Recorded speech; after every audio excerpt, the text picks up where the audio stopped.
الأهل، غير الأذية من الجيران، غير الأذية من بلطجية أو مجرمين. ربنا يكفينا ويكفيكم شرور البشر، قولوا آمين.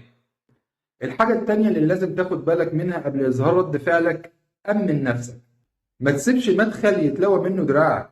اتعلم من الفيديو ده.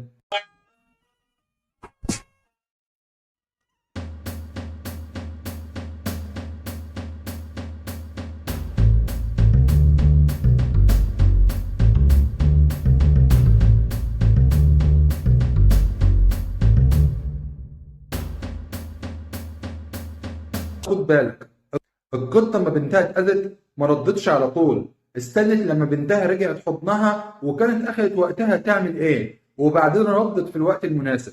مش معقول تكون القطة أذكى منك. خلي ده منهج حياتك، لا تتسرع في رد فعلك عشان ما تندمش. والسلام عليكم ورحمة الله وبركاته.